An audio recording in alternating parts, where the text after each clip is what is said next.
وہ اس کالے بد شکل سرانی ملازم کو مار پڑوا کر نہایت خراب موڈ کے ساتھ اندر چلی آئی تھی۔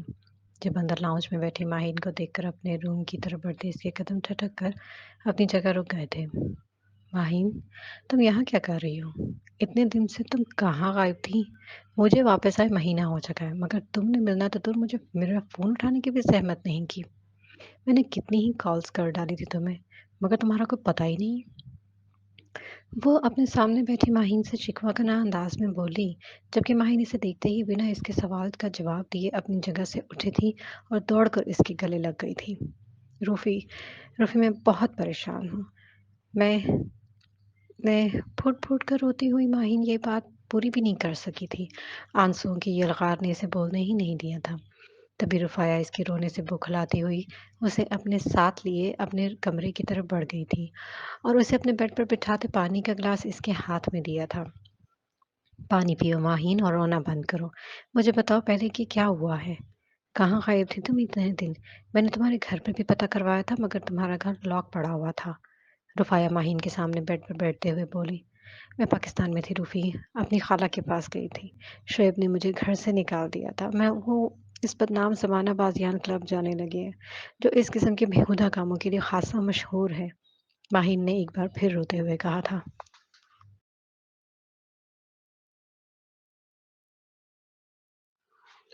بازیان کلب؟ وہیں جہاں لڑکوں سے جسم فروشی کا کام کروایا جاتا ہے؟ رفایہ حیرت سے ماہین سے پوچھنے لگی۔ ہاں وہیں۔ شعیب نے روز وہاں جانا شروع کر دیا ہے کیونکہ وہ اب عورتوں سے زیادہ مردوں میں انٹرسٹڈ ہو چکے ہیں۔ ماہی نے جھجکتے ہوئے رفایہ کو سچ بتا دیا تھا جو اس کی بات سن کر حیران رہ گئی تھی۔ میں نہیں جانتی روفی کہ شعیب اچانک کیسے بدل گئے مگر 2 مہینے کے اندر ان میں نے بے حد چینج آ چکا ہے۔ وہ مجھے کافی دن سے پتلے پتلے سے محسوس ہو رہے تھے۔ انہوں نے مجھ پر دھیان دینا بھی چھوڑ دیا تھا مگر مہینہ بھر پہلے جب مجھے ان کے کپڑوں سے بازیان کلب کا پاس ملا تو میرا شک یقین میں بدل گیا کہ وہ بے راہ روی کا شکار ہو گئے ہیں۔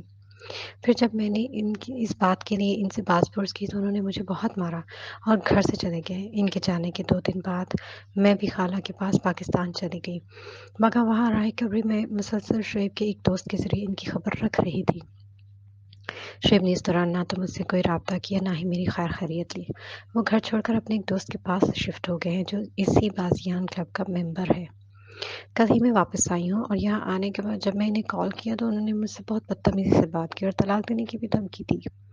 مجھے صرف سے بہت محبت ہے روفی مگر وہ بری صحبتوں میں پڑ گئے ہیں۔ تم جانتے ہو کہ ممی پاپا کے بعد میرا شعیب کے سوا کوئی نہیں لیکن وہ بھی اب مجھے چھوڑنا چاہتے ہیں۔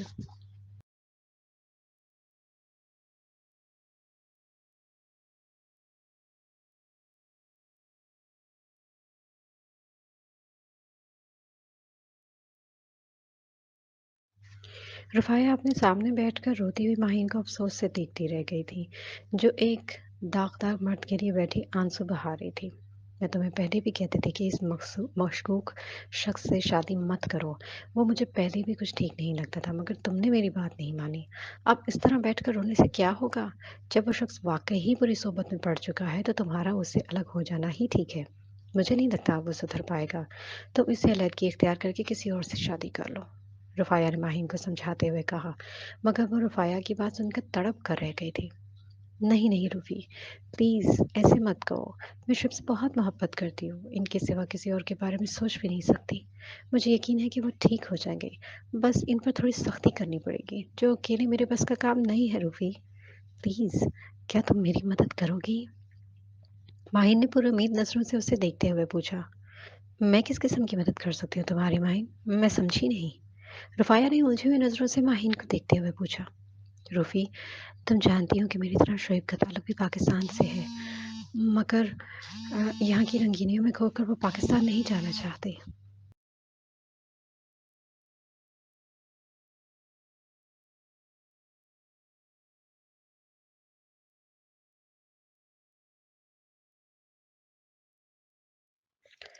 میں جب بھی ان سے پاکستان چلنے کا کہتی ہوں وہ منع کر دیتے ہیں، اس لیے اس بار بھی میں اکیلی ہی گئی تھی اور اپنے اس مسئلے کی وجہ سے میں بہت پریشان تھی۔ تبھی ایک دن باتوں باتوں میں خالہ نے مجھے کراچی کے ایک ادارے الفلاح کے بارے میں بتایا جہاں بری لتوں میں مبتلا لڑکوں کا علاج کیا جاتا ہے۔ नशे की हालत में मुब्तला लड़कों के अलावा हम जिन्स परिस्थिति जैसे घिनौने फिल्मों में मुलव्वस लड़कों का भी वहाँ इलाज किया जाता है। इनकी तरबियत की जाती है, इनको साज़गार और दीनी अखलाकी माहौल फ़राहम किया जाता है। नफ्सियाती मौलजीन के साथ मुख्तलिफ़ किस्म के साइकोलॉजिस्ट और रूहानी स्कॉलर्स के साथ इन मरीज़ों के डेली सेशंस होते हैं। इन लोगों को दीनी तालीम दी जाती है, मुख्तलिफ़ तरीक़ों से इनकी ब्रेन वॉशिंग की जाती है और इन्हें एक नॉर्मल ज़िंदगी गुज़ारने के लिए मुख्तलिफ़ शोबाए ज़िंदगी से जोड़ा जाता है। अल-फलाह की पूरी टीम खुदा तरसी और कौम की खिदमत के लिए ये काम कर रही है। वहाँ अमीर तबके के ही नहीं, बल्कि गरीबों के लिए भी मुफ्त इलाज की सहूलत है। टीम अल-फलाह माशरे की जड़ों को काटने में इस जहर का तिर्याग करने की अपनी पूरी सी कोशिश कर रही है, जिसके बारे में लोग बात करते हुए भी शर्म महसूस करते हैं। खाला ने इन लोगों की बहुत तारीफ की है। खुद मैंने अपनी आंखों से देखा है। मेरी खाला के देवर का बेटा है जो इंजीनियरिंग कर रहा है, मगर यूनिवर्सिटी में ही बुरी सोबत की वजह से हम जिन्स परिस्थिति की इस बुरी लत में पड़ गया था। इस लड़के के बारे में जैसे ही इनके बड़े भाई को पता चला, वो इसे अल-फलाह ले गया था, जहाँ इसका ना सिर्फ इलाज किया गया बल्कि अपनी पढ़ाई भी इसने वहीं रहकर पूरी की है। अब वो इंजीनियरिंग करके एक ज़बरदस्त जॉब भी कर रहा है। साथ ही दीन की तबलीग का काम भी करता है। कुछ ही दिन बाद इसकी शादी भी मुतवक्को है। मैं भी शोएब का अल-फलाह भेजना चाहती हूँ रूही, क्योंकि यहाँ रहकर ना तो वो मेरी बात मानेंगे और ना ही ये बुरी लत छोड़ेंगे। मैं रुस्वाई और बदनामी के डर से अपनी खाला से भी इस बात का ज़िक्र नहीं कर सकती। इसलिए तुम मेरी मदद करो रूही। अपने बॉडीगार्ड के ज़रिए शोएब को अगवा करवा लो और किसी भी तरह ज़ोर-ज़बरदस्ती से ये डरा-धमका कर इन्हें अल-फलाह तक पहुँचा दो। मैं तुम्हारा ये एहसान ज़िंदगी भर नहीं भूलूँगी। बस एक दिन, ये एक दिन का काम हो जाएगा। मैं ये काम जानती हूँ तुम्हारे सिवा मेरा कोई मदद नहीं कर सकता।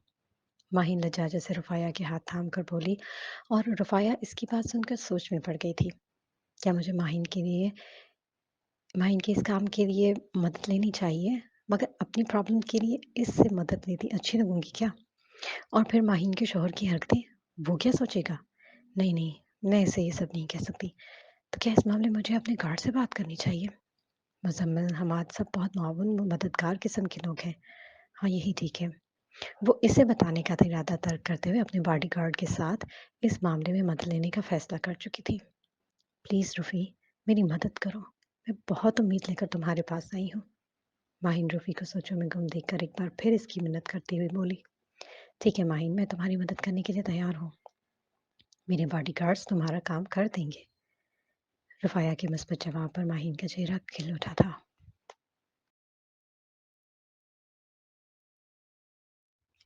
मगर तुम्हारा शौहर कहाँ मिलेगा? तुम तो कह रही हो कि वो घर से जा चुका है।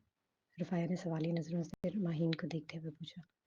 इनके दोस्त के घर पर तो ये काम करना मुश्किल होगा, मगर हाँ, वो रोज़ बाज़ियान क्लब ज़रूर जाते हैं। वहाँ से तुम इन्हें आसानी से पकड़ सकती हो। माहिन ने रुफ़ाया को बताया, तभी वो इस बात में सर हिलाती हुई वहाँ अपने मोबाइल पर नहरम का नंबर मिलाने लगी थी, जो आज अपनी शॉपिंग के लिए निकली हुई थी और रुफ़ाया बज़िद अपने बॉडीगार्ड के इसके पास छोड़कर खुद घर चली आई थी। ये बाज़ियान क्लब के पास अपनी ऊंची 7 मंजिला बिल्डिंग अल जमाल प्लाजा के खुफिया तहखाने का मंजर था, जिसके बारे में सवाए यहाँ के मालिकान और कुछ एक भरोसेमंद बंदों की किसी को नहीं पता था। इस तहखाने में कुल 8 बड़े-बड़े कमरे बने थे। इन 8 कमरों में यहाँ के मालिकान का वो ख़ास माल रखा जाता था, जिसे मुल्क भर में सप्लाई करने के लिए पहले बाज़ियान क्लब में इनकी नुमाइश करके बोली लगाई जाती थी। इसी तहखाने में बने इन 8 कमरों में से एक सबसे बड़े हालनुमा कमरे में 15 से 20 मुलाज़मीन के सिवा एक लाइन से खड़े तकरीबन 10 से 12 लड़कों को कुछ बंदे सजा-धजा कर इनके हाथों में मखसूस किस्म की इंजेक्शंस लगा रहे थे। ये इंजेक्शंस यहाँ आने वाले नए लड़कों को दिए जाते थे ताकि वो कुछ घंटों के लिए खुद को बिल्कुल फ्रेश और चाको-चौबंद महसूस कर सकें, क्योंकि मुख्तलिफ ममालिक से यहाँ आने तक के दौरान इन लड़कों को मुसलसल मदहोश रखने के लिए नशे का हैवी डोज दिया जाता था, जिसके बाद वो न जाने कितने ही घंटों तक अपने होश-ओ-हवास भुलाए रखते थे। इसी हालनुमा कमरे में अपने मुलाजमीन की निगरानी और यहाँ से माल बाजियान क्लब तक पहुँचाने का काम इस प्लाजा का मालिक जमाल अपने सामने करवाता था। ढेरों मुलाजमीन के होते हुए भी वो ये काम अपने सामने इसीलिए करवाता था क्योंकि बेशुमार दुश्मनों के बीच रहते हुए वो आंख बंद करके किसी भी मुलाजिम पर भरोसा करने से डरता था। तभी महीने में 2 बार अपने मुल्क से आने वाले ऑर्डर उनको रिसीव करने और फिर उन्हें यहाँ से बाजियान क्लब तक पहुंचाने का काम इसकी निगरानी में होता था।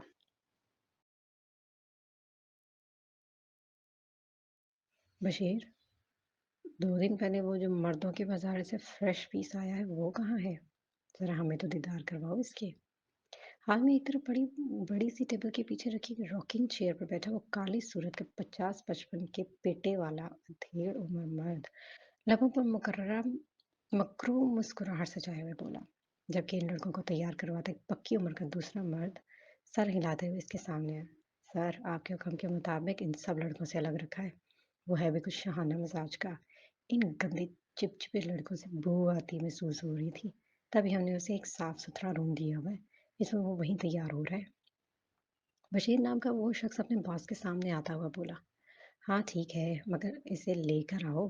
आज की नुमाइश में इसे सबसे आगे खड़ा करवाना। जानते हो ना, फ्रंट वाली साइड की जगह हमारे सबसे कीमती नगीने के लिए मुख्तस है।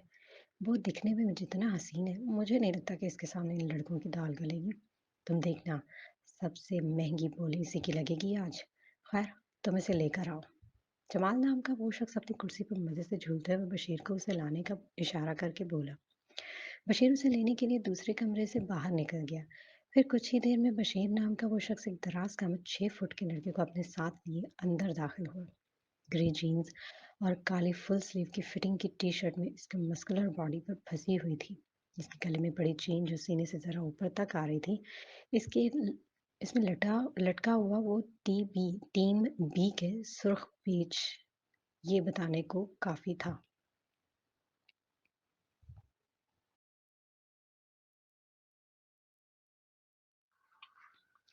बज़ाहिर देखने में भरपूर और खूबसूरत तो हसीन सा शख्स एक नाअहल मर्द था। वो मर्दों की ऐसी किस्म से ताल्लुक़ रखता था जिसकी औरत में दिलचस्पी सिफ़्र होती थी। मर्दों की वो किस्म जो औरतों को देखकर किसी वबाई मर्ज़ की तरह इनसे दूर भागते थे और खुद दूसरे मर्दों को लुभाने का सामान बनने के मुतमन्नी होते थे। ये कुछ मख़सूस किस्म के मर्दों के अंदर पनपती एक ऐसी शर्मनाक और घटिया बीमारी थी जिसकी वज़ह से हमसे पहले ये कौम पर भी अल्लाह का दर्दनाक अज़ाब नाज़िल हुआ था। मगर इसके बावजूद बदलते वक्त के साथ एक बार फिर ये बीमारी बहुत तेजी से माशरे में फैलने लगी थी। आओ हसीन जवान, सुना है तुम्हें इन गंदे लड़कों से घिन महसूस होती है? कुर्सी पर झूलता जमाल अपने सामने खड़े इस मर्द को देखकर बोला। हाँ, मुझे ये गंदे चिपचिपे और बदबू पसंद लड़के बिल्कुल पसंद नहीं। मुझे अगर यहाँ रखना है तो इन गंदे लड़कों को मुझसे 6 फुट की दूरी पर रखना।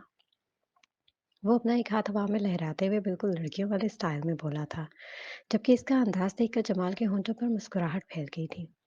बहुत खुशफ़हम हो तुम। तुम्हें किसने कहा है कि हम तुम्हें यहाँ अपने साथ रखने वाले हैं? हम तो कारोबारी लोग हैं, बस माल रिसीव करके ऑर्डर आगे पहुँचाना हमारा काम है। इसके बाद हम कहाँ, तुम कहाँ? मगर मुझे एक बात पर हैरत हो रही है कि तुम जैसा बाज़ार दिखने में भरपूर मर्द और टीम बी में, ये बात कुछ हज़म नहीं हो रही। क्या मर्दों के बाज़ार में आने के बाद तुम्हारा ये हाल हुआ या फिर तुम शुरू से ही ऐसे हो? और तुम यहाँ दुबई तक कैसे पहुँचे?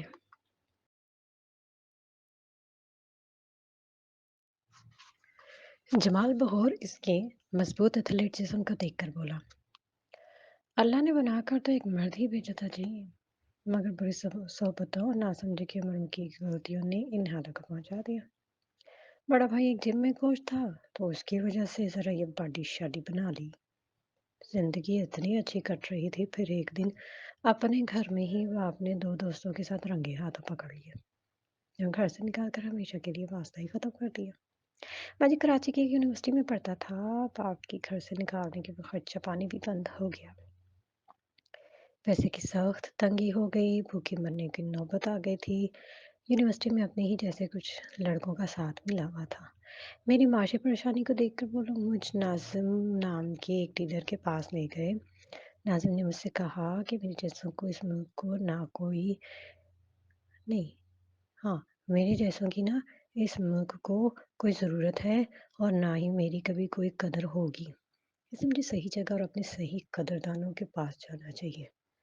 उसने मेरी ज़रूरत और खूबसूरती को देखते हुए मुझे पैसों का लालच देकर यहाँ मर्दों के बाज़ार में मेरा सौदा कर दिया और मैं भी अपनी मजबूरियों की वजह से इनकी बात मानकर यहाँ आ गया। वो मुँह बनाते हुए होंठों को कदरे सुकेड़ते हुए बिल्कुल लड़कियों के स्टाइल में बोला था, जबकि इसकी पूरी बात सुनकर जमाल ने उसे देखते हुए इस्पात में सर हिला दिया था।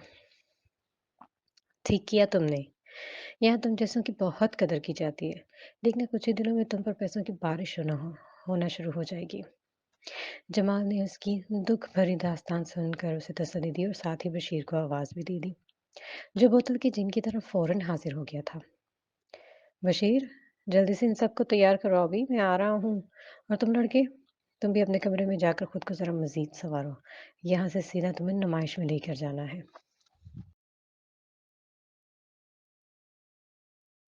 वो अपनी जगह से उठते हुए बोला, तभी तो खूबसूरत लड़का मुड़कर बाकी लड़कों की तरफ बढ़ गया।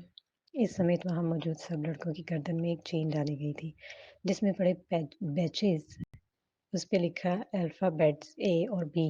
ये बताने को काफी थे कि इनमें से बी टीम वाले लड़के हमजिन्स प्रिंस थे, हमजिन्स प्रस्त मर्द थे, और ए बैच वाले लड़के नॉर्मल मर्द थे, जिनका सौदा मर्दों के सिवा औरतें भी कर सकती थी। वो बगौर उन सब लड़कों को देखने लगा था कि तभी एक आदमी भागता हुआ अंदर आया। सर, सर वो ऊपर रुफ़ाया मैडम आई हैं। रुफ़ाया की आमद का सुनकर लड़कों के बीच खड़ा एक शख्स बुरी तरह चौंक गया था, मगर उसके चेहरे के तासुरात सपाट ही रहे थे। जबकि रुफ़ाया की अचानक आमद का सुनकर चौंक तो जमाल भी गया था। रुफ़ी भी यहाँ क्या करने आई है? रफ़ीक, तुमने रुफ़ाया को मेरे ऑफिस में बिठाया है ना? बहुत बहुत ख़ास बल्कि वीआईपी पर्सनैलिटी है वो। तुम्हारे म तुम्हारी होने वाली मालकिन, मेरी जान। जमाल तेज़ी से अपनी जगह से उठते हुए जल्दी-जल्दी अपने बार संभालता बोला और तेज़ी तेज़ी से बाहर की तरफ लपका। वो रुफ़ाया की आमद का सुनकर खुशी से बौखला गया था, मगर इसके बाद आखिरी बात में बोले गए अल्फाज वहाँ खड़े एक शख्स के बदन में शरारे दौड़ा गए थे। तभी वो गैर महसूस अंदाज में इस बड़े से हॉल कमरे से निकलकर अपने रूम की तरफ बढ़ गया था। इसकी उँगलियाँ तेज़ी से अपने मोबाइल पर चलने लगी थी। उसने सबसे पहले अपने मोबाइल को ऑन किया था, जो जमाल के ऑफ़िस में लगे सीसीटीवी कैमरा से कनेक्ट थे। जमाल के ऑफ़िस के सिवा इस प्लाज़ा के तमाम ख़ास जगहों पर लगे कैमरों और साउंड सिस्टम्स को वो पहले ही हैक कर चुका था। इसने मोबाइल की स्क्रीन पर चलती इस वीडियो को देखना शुरू किया था। रफ़ाया जमाल के ऑफ़िस में रखी बड़ी सी खूबसूरत स्टाइलिश टेबल के दूसरी तरफ बैठी कुर्सी पर बैठी हुई थी और अपनी गोद में रखे एक खूबसूरत मैरून रंग के बैग में कुछ ढूंढ रही थी।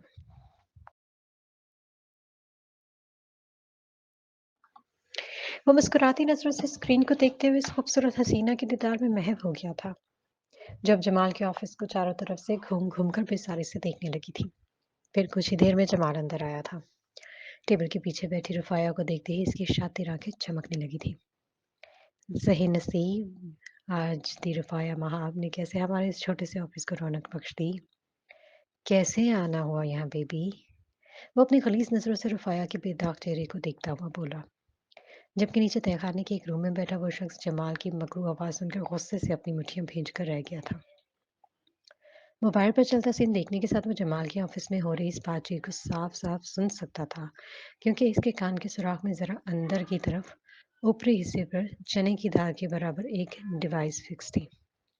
वो डिवाइस भी इसके फ़ोन से कनेक्टेड थी, जिसे ज़रूरत के मुताबिक वो मोबाइल से ही ऑन कर लिया करता था। उसने डिवाइस का सीधा कनेक्शन इस बिल्डिंग के मुख्तलिफ कमरों में लगे इन खुफिया स्पीकर से था, जिन्हें अपनी सहूलत के लिए उसने अपने बंदों से पहले ही इस बिल्डिंग में जगह जगह फिक्स करवा दिया था। मुझे आपसे बहुत ज़रूरी बात करनी थी जमाल अंकल। आप डैड को समझाएं प्लीज़। मैं अभी ये शादी नहीं चाहती। महीना भर पहले ही मैं पाकिस्तान से आई हूँ और डैड इसी हफ्ते हमारी शादी करने पर वजीद है। मैं कहीं भागी तो नहीं जा रही। न जाने इन्हें कौन से खदशात हैं जो मुझे अभी इतनी जल्दी आपसे शादी करने पर मजबूर कर रहे हैं। वो जमाल को देखकर मुंह बनाती हुई बोली, जबकि जमाल की इसकी बात सुनकर बेचैन हो गया था। तभी अपनी जगह से उठते हुए वो रुफाया के पास चला आया था। मगर क्यों रूफी बेबी, मजीद मुझे आपका कितना इंतजार करना पड़ेगा? एक उम्र मैंने आपके इंतजार में गुजारी है। आपके बचपन से मैं आपको चाहता आ रहा हूँ। पूरे 20 साल मैंने इस दिन का इंतजार किया है कि कब आप जवान होंगी और मैं आपको हमेशा के लिए अपना सकूंगा। मैंने बहुत बेसब्री से 20 साल का ये लंबा अरसा गुजारा है रुफ़ाया बेबी। अब मुझ में मज़ीद इंतज़ार की सकत नहीं है और मेरे ही कहने पर ये शादी जल्दी अरेंज की जा रही है। इसलिए आप भी अपना माइंड मेकअप कर लें।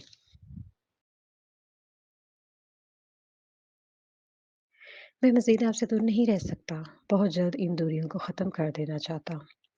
आपके बिना बहुत तड़पा हूँ मैं, मगर अब बस। मुझ में मज़ीद इंतज़ार की ताब नहीं। मुझसे मज़ीद तन्हा रातें नहीं गुज़ारी जाती। आपके बिना अपना आरामदा बिस्तर भी कांटों की मानों चुभता है। वो रुफ़ाया के खूबसूरत खुले बालों के उसके कान के पीछे करते हुए बेबाकी से बोला।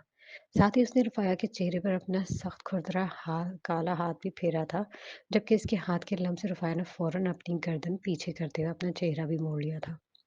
जमाल ने उसके करीज पर मुस्कुराकर अपना हाथ पीछे कर लिया था। तभी रुफ़ाया ने गर्दन मोड़कर उसे देखा, जो बिल्कुल इसके नज़दीक खड़ा मुस्कुराते हुए इसी को ही देख रहा था। मगर मेरी बात तो सुने अंकल, रुफ़ाया ने कहना चाहा था, लेकिन वो उसकी फ़ौरन बात काट गया था। Oh please don't call me uncle Rufi baby. मेरी आपसे शादी होने वाली है। अब तो मुझे अंकल मत कहें ना। किसी प्यारे से नाम से मुझे बुलाने की आदत डालें, जैसे जान, शोनू, बेबी या फिर माय लव। वो रुफ़ाया को अजीब बहकी-बहकी नज़रों से देखता हुआ बोला। बुढ़ापे में भी जमाल के सारे अरमान नौउम्र लड़कों वाले थे। रुफ़ाया ने सख्त मज़मज़ा होकर उसे देखते हुए सोचा और अपनी जगह से खड़े होते हुए वो बाहर जाने को तेज़ी से पलटी थी। मगर इतनी ही तेज़ी से जमाल ने इसका हाथ पकड़कर उसे अपनी तरफ खींचकर बाहर जाने से रोक दिया था। रूफ़ी बेबी मेरी बात तो सुनिए। वो रुफ़ाया को कमर से पकड़कर निहायत मोहब्बत से बोला।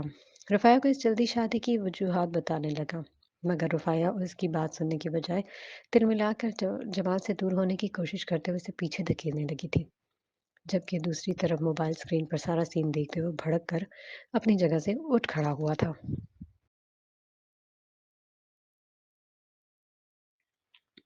You bastard don't touch her. छोड़ो इसे, मेरी है वो। बहुत बहुत बड़ी गलती कर गया तू जमाल। तूने इस लड़की को छूने की कोशिश की जो बस मेरी है। बीवी है मेरी, मेरी इज़्ज़त है, जिस पर तूने मेरी नज़र डालने की गलती की थी और अब उसे छूने की गुस्ताखी कर गया। तरस आ रहा है मुझे तुझ पर। अब तू तो गया, कौन बचाएगा तुझे अब मुझसे? सबसे पहले तेरे इन हाथों को ही उखाड़ूँगा जिनसे तूने मेरी बीवी को छूने की गलती की है। इसके बाद इस ज़ुबान के टुकड़े करूँगा और आखिर में नाकों को फोड़ूँगा, जिन्होंने बारहा मेरी बीवी को इतने घटिया अंदाज़ में देखा है। बहुत ज़्यादा ढील दे दी है तुझे और बहुत रह लिया अपनी रूफ़ी से दूर। आज ये खेल तमाशा खत्म। अब मैं तुझे रूफ़ी को तो दूर, उसकी परछाई को भी देखने और छूने लायक नहीं छोड़ूँगा। सॉरी सराब जमाल, आपको इस दुनिया में कभी कुछ नहीं दिख सकेगा। वो बेचैनी से इधर से उधर टहलते हुए बोलने के साथ-साथ अपने फ़ोन पर तेज़ी से कुछ टाइप करने लगा था और फिर उसने टाइप किया हुआ टेक्स्ट एक नंबर पर सेंड किया। महज़ 2 मिनट लगे थे जब अंदर जमाल के ऑफ़िस में एक लड़का तेज़ी से दाखिल हुआ था। सर, सर वो आप। आने वाला जल्दबाज़ी में बोलता जमाल और उससे कुछ दूर खड़ी रुफ़ाया के बीच जानबूझकर घुस आया था और इस गुस्ताखी की जमाल ने उसे फ़ौरन सज़ा भी दी डाली थी। उसने खींच कर एक ज़ोरदार थप्पड़ उस लड़के के मुँह पर मारा था। जाहिल इंसान, तुम्हारी हिम्मत कैसे हुई यूँ मुँह उठाकर मेरे ऑफ़िस में बिना नॉक किए घुसने की?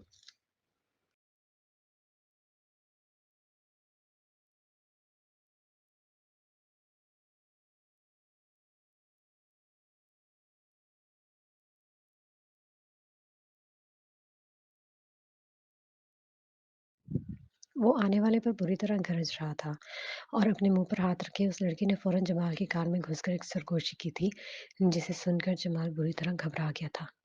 क्या? मगर कैसे हुआ? किस नमक हराम ने गद्दारी की है? बशीर को कहो कि काम निपटा कर जल्दी से जल्दी आए, हमें अभी निकलना पड़ेगा। जमाल इस बंदे को बाहर भेजकर खुद भी परेशान सा बाहर जाने लगा था, मगर फिर उसे रुफ़ाया का ख़्याल आया और वो बाहर जाते हुए दरवाज़े से ही पलटा था। रुफ़ाया मसनूई परेशानी से जमाल के बौखलाए हुए चेहरे को देखने लगी थी। क्या हुआ? सब ठीक तो है? वो दरवाज़े से पलटते हुए जमाल को देखकर उससे पूछने लगी। हाँ, रूफ़ी बीबी, बस वो एक मसला हो गया, मुझे अर्जेंट जाना पड़ेगा। वैसे आप यहाँ पर बस बात ही करने आई थीं या कुछ और भी? और आपकी गार्ड्स कहाँ हैं? जमाल ने बगौर रुफ़ाया के चेहरे को देखते हुए पूछा। हाँ, मैं यहाँ से गुज़र रही थी तो सोचा आपसे इस बारे में पूछ लूँ, मगर मुझे नहीं पता था कि यहाँ आपके पास भी आने का कोई फ़ायदा नहीं होगा। और गार्ड्स को मैं इतनी पर्सनल बात करने के लिए अपने साथ आपके ऑफ़िस में तो नहीं ला सकती थी ना। बस हरम को साथ लाई हूँ, वो भी बाहर है।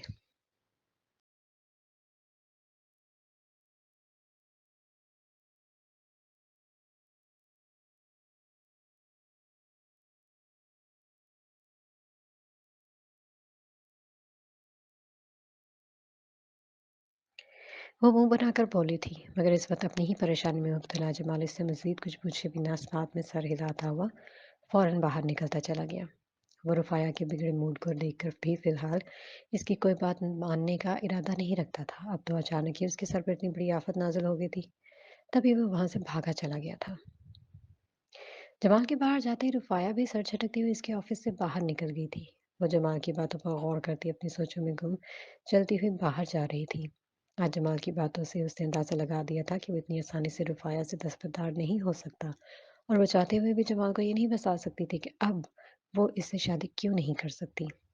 जमाल से लेकर महाविया सिर भी अगर सर से पाँव तक पूरा ज़ोर लगा लेते, तब भी जमाल और इसकी शादी नहीं हो सकती। आज से महीना भर पहले रुफ़ाया सिर्फ़ जमाल की उम्र और बदसूरती की वजह से उसके साथ शादी से इनकार कर चुकी थी। मगर अब इस इनकार के पीछे बस यही वजह नहीं थी। अब वो चाहती भी तो ये शादी नहीं हो सकती थी, क्योंकि एक निकाहशुदा लड़की दोबारा से निकाह पर निकाह नहीं कर सकती थी। वो महीना भर पहले जब पाकिस्तान गई थी तो इस वक़्त वो रुफ़ाया महाब थी। मगर पाकिस्तान पहुँचने के 5वें दिन ही इसकी पहचान बदल गई थी। वो रुफ़ाया महाब से कुछ और ही बन गई थी। इसके नाम के आगे लगा सरनेम चेंज हो चुका था। लेकिन अपनी इस नई पहचान को वो इतनी जल्दी किसी पर भी आश्कार नहीं कर सकती थी। अभी किसी को अपनी शादी के बारे में बताना इसके प्लान में शामिल भी नहीं था। और ना ही अभी इस राज़ को किसी पर आश्कार करने की इसने रुफ़ाया को इजाज़त दी थी। क्योंकि वो रूफ़ी की मजबूरी भी जानता था और इसके पूरे हालात से बाख़बर भी था। इसी ने रुफ़ाया को मशवरा दिया था कि शादी वाले दिन निकाह के वक़्त वो इस राज़ को महाब यासिर पर ज़ाहिर कर लेना चाहिए, ताकि मेहमानों की मौजूदगी में महाब यासिर बिना एक लफ़्ज़ कहे अपनी इज़्ज़त की खातिर चुपचाप रुफ़ाया को इसके साथ रुख़सत कर दें।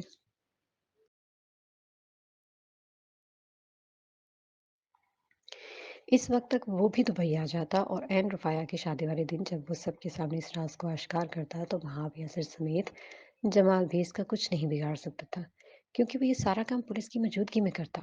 तभी रुफ़ाया भी इस प्लानिंग का सुनकर वक़्ती तौर पर इससे मुत्तफ़िक हो गई थी। बल्कि मुत्तफ़िक ही नहीं, वो इस खूबसूरती से तराशे गए मर्दाना वजाहत के शाहकार को देखते हुए इसके सहर में इतनी मुब्तला हो गई थी कि वो जो कुछ इससे कहता जा रहा था, वो बस ट्रांस की किसी कैफ़ियत में उसे देखते हुए सर इस्पात में हिलाती चली जा रही थी।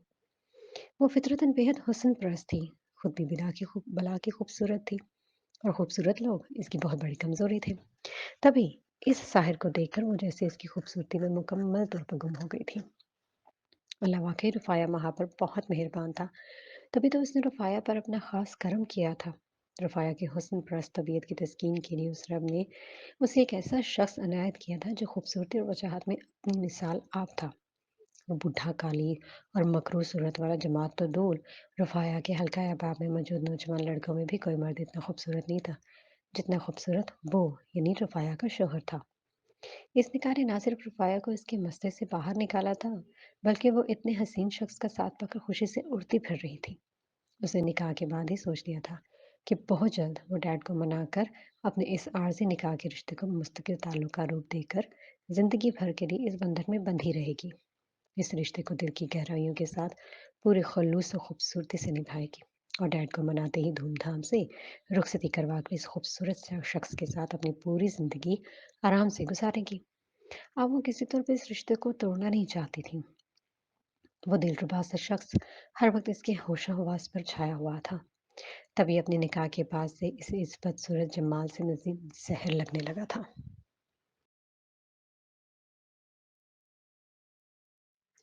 आज यहाँ जमाल के प्लाज़ा में भी वो शदीद मजबूरी के तहत आई थी। उसे यहाँ एक बहुत ज़रूरी काम था। उसने माहिन के सिवा बहुत पहले दुबई के इस बदनाम ज़माना बाज़ियान क्लब का नाम अपनी कुछ फ्रेंड से सुन रखा था। मगर वो ये नहीं जानती थी कि इस बदनाम क्लब का मालिक जमाल होगा। जमाल के इस क्लब के साथ ताल्लुक़ के बारे में वो सुनकर शॉक्ड रह गई थी। उसे जमाल से शदीद नफ़रत के साथ कराहियत भी होती थी, जो मर्दों की जिस्म फ़रोशी जैसे गंदे काम में मुलव्वस था। यानी इसकी ऑब्ज़र्वेशन बिल्कुल ठीक थी। बदसूरत लोगों के काम भी बदसूरत ही होते हैं। जमाल के इस क्लब से ताल्लुक़ के बारे में उसे अपने चारों भरोसेमंद बॉडीगार्ड्स में से एक के ज़रिए से पता चला था। इन गार्ड्स को अभी कुछ वक़्त पहले उसके डैड ने पाकिस्तान क़याम के दौरान ही भेजा था। इस बार भी डैड ने इसके लिए 4 बॉडीगार्ड्स रखे थे, मगर इस बार के ये बॉडीगार्ड्स ना सिर्फ पुराने काले बॉडीगार्ड्स के मुकाबले गोरे थे, बल्कि इसके बेहद वफ़ादार भी साबित हुए थे। इन चारों बॉडीगार्ड्स का ताल्लुक दुबई से ही था। वो 4 23-24 साल की उम्र के लड़के सुहेब, मुज़म्मिल, हमाद और काशिफ़ नहायत ही खूबसूरत और हसीन तरीन थे। جن کی خوبصورتی کے سوا ان کے اندر موجود تابیداری اور رفایا سمیت حرم کو بھی احترام دینے کے لیے ہمہ وقت نظریں جھکائے رکھنے کا انداز دو ایسی خوبیاں تھیں جن کی وجہ سے رفایا کو ان کی موجودگی میں کوفت نہیں ہوتی تھی، بلکہ پاکستان میں اپنے انہیں گارڈز میں سے ایک گارڈ مزمل کی موجودگی میں اس کا نکاح بھی ہوا تھا، اور محاب یاسر کو اب تک اس کے نکاح کے بارے میں پتہ نہیں چلا تھا۔ یہ بات یہ اس بات کا واضح ثبوت تھا کہ مزمل نام کے اس باڈی گارڈ کے سوا باقی تینوں گارڈز بھی رفایا کے بےحد وفادار تھے۔ وہ چاروں پچھلے والے گارڈز کی طرح اس کے ڈیڈ کے مخبر نہیں تھے۔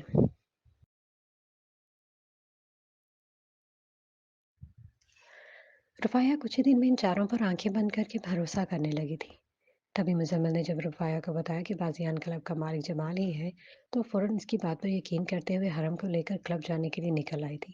مگر کلب کے باہر ہی سے پتہ چلا تھا کہ اس کلب میں داخل ہونے کے لیے کلب ممبران کے پاس ایک مخصوص کی ہونی چاہیے، جو کلب کے ممبران کو جمال کے پاس سے مہیا کروائی جائے گی۔ وہ کی ایک قسم کا پاس تھا جو ڈھیر کی صورت میں جمال اپنے آفس میں رکھتا تھا۔ وہ پاسے صرف جمال کے بھروسہ مند آدمیوں کو مہیا کیا جاتے تھے، جنہیں وہ ان کلب کے ممبران کے سوا اپنے باقی کلائنٹس تک پہنچا دیا کرتے تھے۔ رفایا کو بھی حرم سمیت اپنے چاروں باڈی گارڈز کے ساتھ کلب میں داخلے کے لیے وہ پاس درکار تھے، مگر اس کے پاس نہ تو پاس حاصل کرنے کا کوئی طریقہ تھا اور نہ ہی وہ جمال سے ڈائریکٹ اس بدنام زمانہ بازیان کلب کے پاس مانگ سکتی تھی۔ تبھی کلب سے باہر آتے ہوئے اس نے اپنا مسئلہ اپنے چاروں باڈی گارڈز کو بتا دیا تھا، اور وہ چاروں اسے تسلی دیتے ہوئے جمال کے پلازا میں لے گئے تھے۔ پھر نہ جانے کس طرح انہوں نے جمال کے پلازے میں کام کرنے والے ایک بندے کو اپنے ساتھ ملا کر رفایا کا مسئلہ چٹکیوں میں حل کر دیا تھا۔ انہوں نے 6 پاس لا کر رفایا کو تھما دیے تھے، مگر اس دوران وہی پلازا کے باہر اسے جمال کے ایک آدمی نے دیکھ لیا تھا۔ اس بندے کو رفایا نے کئی بار اپنے گھر بھی آتے جاتے دیکھا تھا، اس لیے وہ اسے جانتی تھی۔ رفایا کو پتا تھا کہ وہ بندہ اب جمال کو اس کے بارے میں ضرور بتائے گا، تبھی وہ اسے جمال کے آفس میں آنا پڑا تھا۔ رفایا کو یقین تھا کہ اس کے پلازا میں موجودگی کا پتہ چلتے ہی جمال فوراً اس سے مارکس ماری کرنے کہیں سے بھی دوڑا آئے گا، اور ایسا ہی ہوا تھا۔ پھر وہ جمال کے آفس میں اس کے ساتھ دماغ کھپانے کے بعد کلب جانے کے لیے نکل گئی تھی۔ اس کے چاروں باڈی گارڈز اور حرم باہر پلازا کے پیچھے طرف والی پارکنگ میں اس کے منتظر تھے۔ رفایا جان بوجھ کر انہیں باہر چھوڑ کر گئی تھی۔ بہرحال اس کا کام ہو گیا تھا۔ اب اسے حرم کو اور اس کے گارڈز کو بازیان کلب کی انٹری کا پاس مل گیا تھا، اور پھر رفایا وہ پاسز لیتے ہی سیدھی بازیان کلب پہنچ گئی تھی۔